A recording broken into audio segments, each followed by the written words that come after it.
जय Hind. R K study planet में आपका स्वागत है। हम लोग क्लास 10th एनसीईआरटी विज्ञान का चैप्टर 3 धातु एवं अधातु पढ़ रहे थे और इसमें से हम लोगों ने पिछले का वीडियो में देखा था कि धातुओं की सक्रियता श्रेणी किस प्रकार से होती है और उसके बाद हम लोगों ने अध्याय के प्रश्न जो बीच बीच में अभ्यास के लिए जो प्रश्न दिए गए रहते हैं एनसीईआरटी बुक में उसको हम लोगों ने शुरू किया था और उसमें से जो है पहला दो क्वेश्चन हम लोग देख चुके थे। तो आइए अब हम लोग उसके आगे देखते हैं। तीसरा क्वेश्चन देखिए, यहाँ पे जो क्वेश्चन दिया गया है कि ए बी सी तथा डी चार धातुओं के नमूनों को लेकर एक एक करके निम्न विलयन में डाला जाता है। ठीक है, यहाँ पे विलयन दिया गया है। देखिए ये आयरन सल्फेट जो है विलयन है, कॉपर सल्फेट विलयन है, जिंक सल्फेट विलयन है और सिल्वर नाइट्रेट विलयन है। ठीक है, तो इससे प्राप्त परिणाम को निम्न प्रकार से सारणीबद्ध किया गया है। यहाँ पे सारणी दिया गया है और इससे रिलेटेड जो है नीचे 3 प्रश्न दिए गए हैं। यहाँ पे देखिए 3 प्रश्न दिए गए हैं, इनको हम लोगों को सॉल्व करना है। हम लोगों ने पहले का वीडियो में देखा था कि धातुएं जो होती है जब धातु के लवणों से अभिक्रिया करती है तो अधिक अभिक्रियाशील धातु के लवणों में से जो कम अभिक्रियाशील धातु है उनको विस्थापित कर देती है। तो उसी से संबंधित यहाँ पे प्रश्न दिया गया है, तो उसको हम लोग देखते हैं। देखिए क्या है कि जब देखिए यहाँ पे धातु ए है। ठीक है, जब धातु ए जो है आयरन सल्फेट से अभिक्रिया करती है तो कोई अभिक्रिया नहीं होती है। देखिए धातु ए जो है जब आयरन सल्फेट से यानी FeSO4, ठीक है, FeSO4 से अभिक्रिया करती है तो कोई अभिक्रिया नहीं होती है। इसका मतलब क्या हो गया कि यहाँ पे जो धातु होगा सक्रियता श्रेणी में जो धातु होगा ये Fe से नीचे वाली कोई भी धातु हो सकती है। इसलिए क्या हुआ कि धातु ए जो है वो आयरन से अधिक अभिक्रियाशील नहीं है, जिसके कारण धातु ए जो है वो आयरन को विस्थापित नहीं कर पाई। ठीक है, इसलिए यहाँ पे अभिक्रिया नहीं हुआ। अच्छा, उसके बाद देखते हैं कि धातु ए जो है जब कॉपर सल्फेट के विलयन में डाला जाता है कि धातु ए जो है जब हम लोग इसको कॉपर सल्फेट यानी FeSO4 के विलयन में हम लोग डालते हैं तो यहाँ पे देखिए आयरन को जो है क्या कर दिया है, कॉपर सल्फेट यहाँ पे है, सॉरी, देखिए यहाँ पे कॉपर सल्फेट है, कॉपर सल्फेट, तो कॉपर सल्फेट को क्या कर दी, विस्थापित कर दी। यहाँ पे विस्थापन दिखा रहा है यानी विस्थापन हो गया। इसका मतलब कॉपर को धातु ए जो है वो क्या कर दी, विस्थापित कर दी। इसका मतलब क्या हो गया कि धातु ए जो है वो कॉपर से क्या होगी, ऊपर वाली धातु होगी, तभी क्या हो गया कि कॉपर को विस्थापित कर दी। ठीक है, तो यहाँ पे विस्थापन हो गया। अब इसमें से जिंक सल्फेट और ये सिल्वर नाइट्रेट से यहाँ पे दिया हुआ नहीं है, आगे क्वेश्चन में आएगा तो हम लोग उसको देखेंगे। उसके बाद देखते हैं धातु बी को। ठीक है, धातु बी देखिए यहाँ पे, तो धातु बी जो है जब आयरन सल्फेट में डाले हैं इसको FeSO4 यानी आयरन सल्फेट में डाले हैं तो क्या हो गया, विस्थापन हो गया। यानी धातु बी जो है वो आयरन से ऊपर आने वाली कोई भी धातु हो सकती है, जिस कारण से धातु बी जो है वह आयरन से अधिक अभिक्रियाशील होगी। इसलिए यहाँ पे क्या हो गया, इसका विस्थापन हो गया। यानी बी जो है वह क्या हो गया, आयरन को जो है धातु बी जो है आयरन को विस्थापित कर दी और यहाँ पे क्या बच गया, यहाँ पे आयरन को विस्थापित कर दी। ठीक है, और यहाँ पे BSO4 हो जाएगा। यानी कि जो भी यहाँ धातु होगा वो यहाँ पे आ जाएगा जहाँ पे पहले आयरन था। उसके बाद देखते हैं तो धातु उसके बाद देखिए कॉपर सल्फेट में यहाँ पे नहीं दिया गया है, यहाँ पे क्वेश्चन आएगा तो हम लोग उसको देखेंगे। ठीक है, उसके बाद देखिए धातु बी जो है जब जिंक सल्फेट के साथ अभिक्रिया करेगा तो कोई अभिक्रिया नहीं हो रही है। धातु बी जो है जब ये जिंक सल्फेट के साथ अभिक्रिया करेगी तो कोई भी अभिक्रिया नहीं होगी, क्योंकि धातु बी जो है वह जिंक से अधिक अभिक्रियाशील नहीं होगा। इस कारण से जिंक को विस्थापित नहीं कर पाई। देखिए सक्रियता श्रेणी में जिंक यहाँ पे है। ठीक है, और धातु बी जो है वो जिंक को विस्थापित नहीं कर पाई, यानी कि जिंक से नीचे वाली कोई भी धातु हो सकती है धातु बी। ठीक है, इसलिए इसका विस्थापन नहीं हुआ। उसके बाद हम लोग देखते हैं, देखिए धातु सी के बारे में देखते हैं। देखिए धातु सी जो है जब आयरन सल्फेट से अभिक्रिया करेगा तो क्या हो गया, यहाँ पे कोई अभिक्रिया नहीं होगा, तो ठीक उसी प्रकार से देखिए धातु सी जो होगा वो आयरन से नीचे आने वाली कोई भी धातु हो सकती है, इस कारण से यहाँ पे आयरन को विस्थापित नहीं कर पाई। उसके बाद धातु सी जो है फिर से देखिए तो यहाँ पे कॉपर सल्फेट के साथ अभिक्रिया करेगी, कॉपर सल्फेट के साथ अभिक्रिया करेगी, तब पर भी क्या हो गया, कोई अभिक्रिया नहीं होगी, क्योंकि धातु सी जो है वो क्या है, कॉपर से कम अभिक्रियाशील है, इसलिए कॉपर को विस्थापित नहीं कर पाई।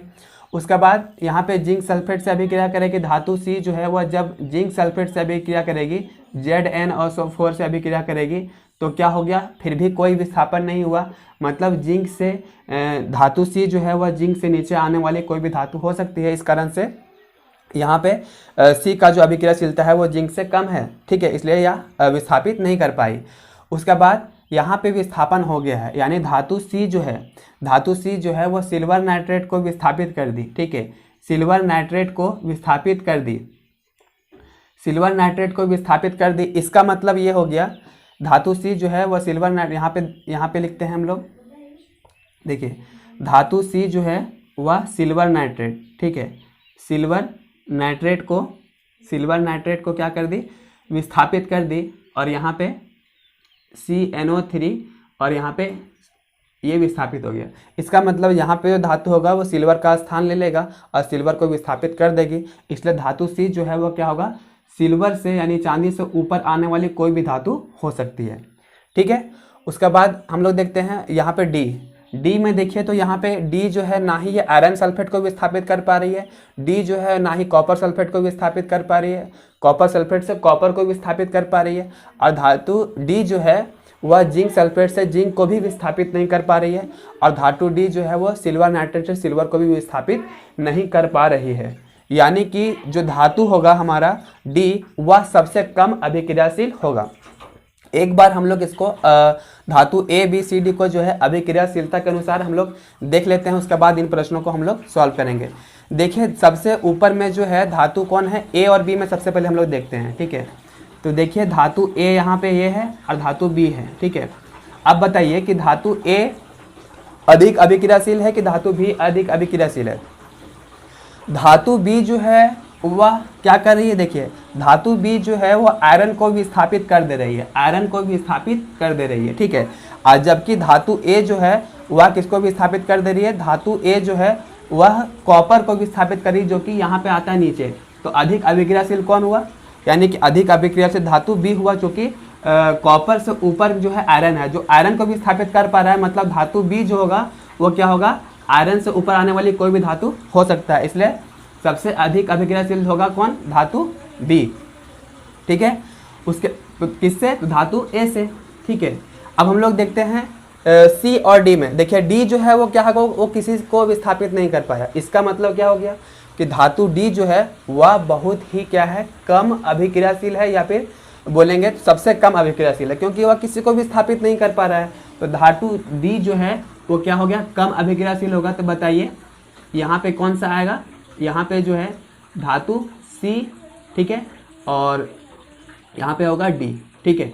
अब देख लीजिए यहाँ पे A और C में एक बार रिलेट करके देख लेते हैं। देखिए धातु A जो है यहाँ पे है, धातु C यहाँ पे। धातु A जो है वो आयरन को विस्थापित नहीं कर पा रही है, लेकिन धातु C जो है वह चांदी को विस्थापित कर पा रही है, ठीक है। तो आयरन को विस्थापित नहीं कर पा रही है, और जबकि धातु A जो है देखिए यहाँ पे, तो धातु A कॉपर को विस्थापित कर पा रही है, यहाँ पे है कॉपर, ठीक है।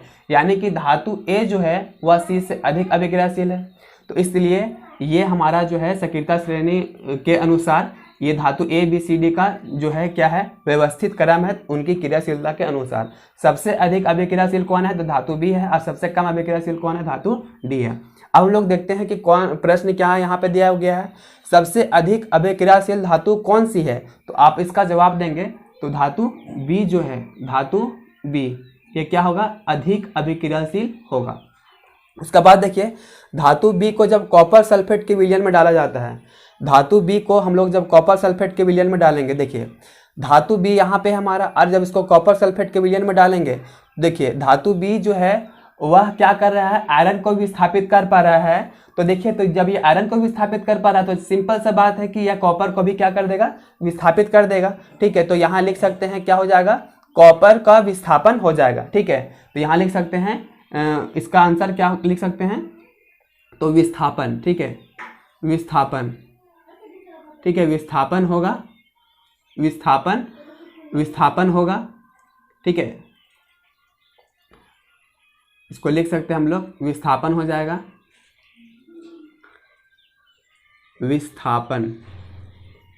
ठीक है, किसका विस्थापन हो जाएगा, तो कॉपर का विस्थापन हो जाएगा।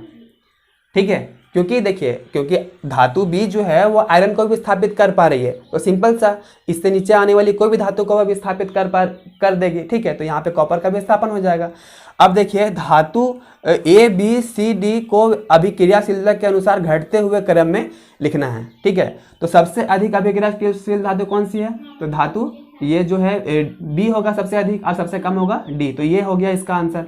ठीक है, तो आप जो है इसका आंसर ये लिख सकते हैं, तो ये इसका आंसर हो गया। ठीक है, तो इस तरह जो है इस क्वेश्चन को हम लोग हल करेंगे। आइए हम लोग अगला प्रश्न देखते हैं। अब हम लोग अगला प्रश्न देखते हैं। अभिक्रियाशील धातु को तनु हाइड्रोक्लोरिक अम्ल में डाला जाता है तो कौन सी गैस उत्पन्न होती है। हम लोग अभी पीछे देखे थे कि जितने भी अभिक्रियाशील धातुएं होती है, जब किसी अम्ल से अभिक्रिया करती है तो कौन सी गैस निकलती है, हाइड्रोजन गैस निकलती है। ठीक है, और इसके साथ ही बोल रहा है कि आयरन के साथ तनु हाइड्रोक्लोरिक अम्ल की अभिक्रिया लिखिए। आयरन मतलब लोहा, और यहाँ पे H2SO4 है। ठीक है, तो यहाँ पे H2SO4 है, सल्फ्यूरिक अम्ल है, तो सल्फ्यूरिक अम्ल के साथ इसकी अभिक्रिया बताना है। देखिए, हम लोग लिखेंगे क्या कि धातु तनु हाइड्रोक्लोरिक अम्ल के साथ अभिक्रिया करने पर हाइड्रोजन गैस उत्पन्न करती है। आयरन जो है तनु सल्फ्यूरिक अम्ल के साथ यानी कि H2SO4 के साथ अभिक्रिया करके आयरन सल्फेट का निर्माण करती है और हाइड्रोजन गैस मुक्त करती है। जैसे देखिए यहाँ पे लिख सकते हैं कि आयरन है। ठीक है, आयरन है, यहाँ पे आयरन जो है जब तनु सल्फ्यूरिक अम्ल यानी H2SO4 के साथ अभिक्रिया करेगी तो कौन सी गैस उत्पन्न होगी। देखिए, आयरन जो है यहाँ पे बना लेगी FeSO4, FeSO4। ठीक है, और हाइड्रोजन को क्या कर देगी, विस्थापित कर देगी। ठीक है, आप देखेंगे कि हाइड्रोजन जो है सक्रियता श्रेणी में क्या होगा, हाइड्रोजन जो है वो Fe के बाद आता है, आयरन के बाद, यानी Fe से नीचे आता है। ठीक है, तो सिंपल से यहाँ क्या होगा, हाइड्रोजन जो है विस्थापित हो जाएगा। ठीक है, तो ये क्या होगा, हाइड्रोजन को विस्थापित कर देती है। ठीक है, और क्या बनाती है, आयरन सल्फेट बनाती है, FeSO4 बनाती है और हाइड्रोजन गैस उत्पन्न करती है। उसके बाद देखते हैं अगला प्रश्न। जिंक को आयरन सल्फेट में डालने पर क्या होता है। जिंक को आयरन सल्फेट में डालेंगे, देखिए ये जिंक है। ठीक है, और जब इसकी अभिक्रिया जो है किसके साथ कराएंगे, आयरन सल्फेट के साथ यानी FeSO4 के साथ कराएंगे तो क्या हो जाएगा, यहाँ पर भी विस्थापित हो जाएगा, यानी कि लोहा जो है वो विस्थापित हो जाएगा, क्योंकि लोहा से अधिक अभिक्रियाशील धातु कौन सी है, जिंक है। ठीक है, तो क्या बना लेगा यहाँ पे ZnSO4, ZnSO4, और यहाँ पे ये लोहा जो है वो क्या हो जाएगा, विस्थापित हो जाएगा। तो इसका आंसर हम लोग क्या लिखेंगे कि जिंक को आयरन सल्फेट के विलयन में डालने पर जिंक FeSO4 यानी कि सल्फ्यूरिक अम्ल से अभिक्रिया कर Fe यानी लोहा को विस्थापित कर देगी। ठीक है, और क्या बना लेगी, जिंक सल्फेट बना लेगी। ठीक है, तो ये हो गया इसका आंसर। अब हम लोग देखते हैं धातुओं के बारे में। ठीक है, धातु में जितना भी था हम लोगों ने पढ़ लिया है, यानी कि हम लोग शुरू में पढ़े कि धातुओं के भौतिक गुणधर्म क्या क्या होती है, उनकी चमक के बारे में पढ़े थे। धातुएं चमकीली होती है, ठीक है, आघात वर्धनीय होती है, तन्यता होता है, द्रवनांक क्वथनांक उच्च होता है। ठीक है, तो ये सब हम लोग देख चुके हैं।